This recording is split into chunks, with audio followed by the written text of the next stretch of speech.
Kaliboux. Back in the olden days, back when everything was still black and white, I actually did think that when I was a kid. I thought when our parents were kids, life was black and white as the pictures in the movies and stuff. But back in the olden days, there was this thing called MySpace. And MySpace was popular the same time that home studios became readily available. They were cheaper. And so you had this massive surge of bands and artists that had really terrible recordings because nobody knew what they were doing with the equipment, and the software was primitive and stuff like that. And I wasn't immune to that rush. I actually quit my job to make an album. I was intending to make an album, so I quit my job and spent 3 months on recording an album, which turned out to be just an EP, and it sounded like shit, obviously. Let's give you an example.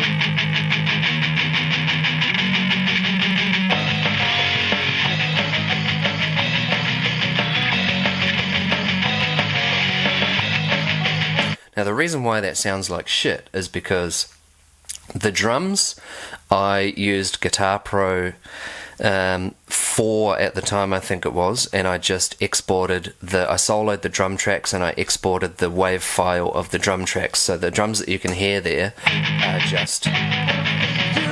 just the drums, MIDI emulated sound. The guitars, I had a Line 6 Spider Valve 212, which I plugged into that, and then I went out the headphone jack and into the 3.5mm jack on the back of the PC. It didn't even go through a interface or anything like that, which is why the guitars sound so tinny. Now, the bass, I did the same thing. It was just I just exported the audio from Guitar Pro. And the vocals, I had a 4-track recorder, which I used a SM58. And back then, and probably still now, I get self-conscious when I think somebody can hear me. I don't perform the way I should. So I knew my dad lived next door to a guy who was stone deaf. He was like 60 years old and he was deaf as a post. So I knew that if I went to his place and I recorded the vocals there, nobody would be able to hear me. So I did that. Dad lived in a house that was an old house from the 20s or something like that, the 40s. And it had polished, varnished timber floors. And I stood in the middle of a spare room that had no furniture in it, and recorded the vocals in there. So if I show you the raw audio tracks, I've still got all the raw audio, which is good because I used Sonar, Cakewalk Sonar back then, and fortunately that Sonar exports all of the audio, and you can use it gives you all the raw tracks, so I still have all of them.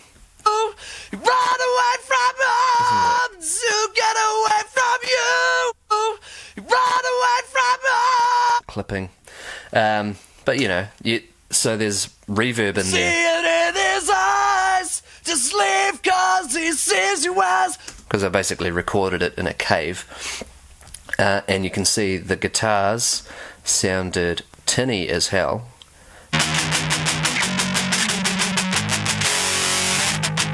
It's that classic MySpace guitar sound. All of the guitars back then sounded like that. Because we were all fresh with DI. Nobody knew what they were doing. Well, at least I didn't know what I was doing. So anyway, I've taken all of that stuff and I've put it into here, into Logic. I've doubled up the guitars. I've put, because they weren't, there's shit going on next door. Someone crashed into the neighbour's house and put a hole in the brick wall, and they're fixing it up. So because they weren't clean, I use clean guitars now. I record clean and then I lay the software effects and distortion over the top of it. It's a lot easier to work with that way. Or you can run your clean line out into your effects pedal or your amp and record it back in, so you're not redoing take after take. If you stuff up, you can just you've got clean audio and don't worry about it. You can edit it how you want and people think that you can play really well. And I've doubled it up. I've put I've EQ'd everything and I've put different sounds over the top, so those original guitars sounded like that.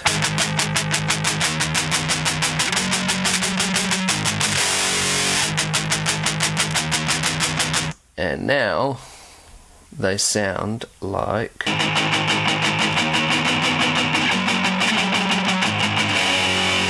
I've really overdriven that guitar for a reason. I wanted it to sound that way. But, and I've doubled up everything. I've actually pitch corrected certain parts of the vocals. I've pitch corrected just the parts where they needed to be in tune, especially like long notes with harmonies. Don't leave. Listen to that. Listen to that take. Don't leave.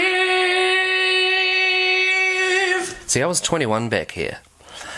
I didn't know how to sing. I was a screamer. I was screamed in a metal band, and so when I tried to do this rock album, I didn't know how to sing, so I basically just tried to yell in tune, and that's why it sounds like... Don't leave.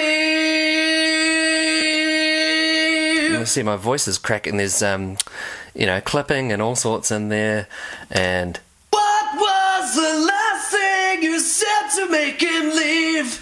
See, that doesn't need to be in tune, so I've just, there's long drawn-out notes I've tuned, so I haven't gone overboard with that. I don't like to go overboard with that sort of stuff, because then it just takes away the, the performance. Last thing you said to make it on his own, he doesn't need you. So... and then with the bass, I actually re-recorded the bass on the entire thing, because it was just the MIDI bass that I had back then. It was just I didn't even have a bass guitar back then. All I had was a Hondo, which it's a piece of shit guitar. I'll actually show that to you. So this is the guitar that I used back then. I got this for free.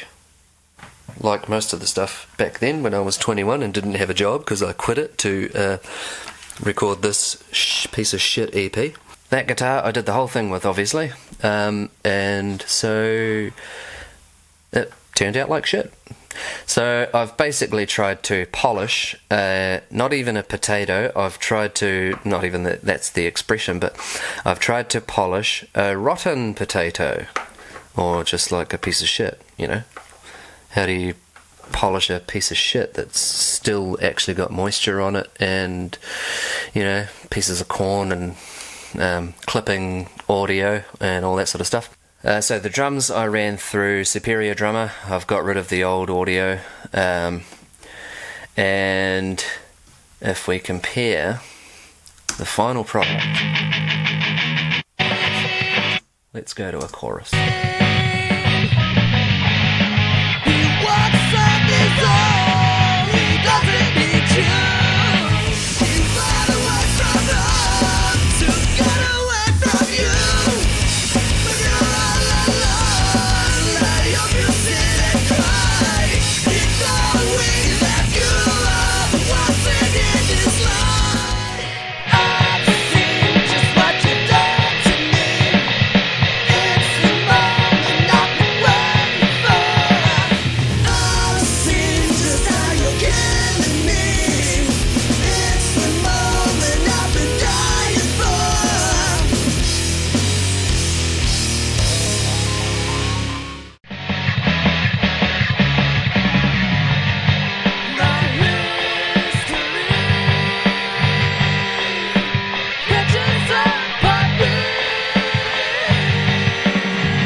And so yeah, basically this whole thing was just to, not really for anything other than just to finalize and, you know, finally realize what I tried to achieve back then, and save from actually re-recording everything, re-recording all the guitars, re-recording all the vocals. I did actually touch up some of the vocals on this. Two of the songs I completely re-recorded the vocals because they were just unsalvageable.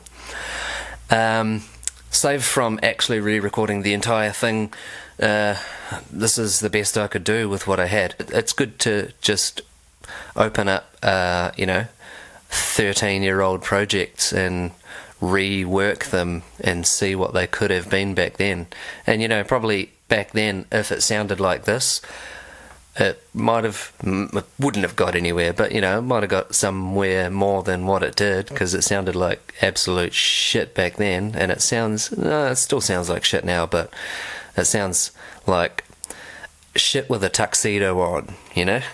Not shit that's just rolling around in the side of the road. But what's funny about it is, even though it sounds like shit, I only ever did music for myself. Like, I wanted to get, you know, I wanted people to listen to it, but I make music that I want to listen to. And even though this sounds like shit, the original sounded really like shit, for 13 years, I still put that thing on and listen to it perfectly happily, but nobody else wants to listen to it like that. So that's why I've done this, so other people can maybe appreciate what I tried to achieve back then, and what everybody tried to achieve back then with their initial home recording setups. I think everybody who had music back then, that on the original, you know, home, whether they were using Cakewalk Sonar or Cubase or early Pro Tools and stuff like that, they'll have all of their recordings, all their masters. So I think everybody should get on board and rework their old MySpace demos. I think it's a cool little. I think there'll be a lot of little treasures that'll come out of it. Kaliboux.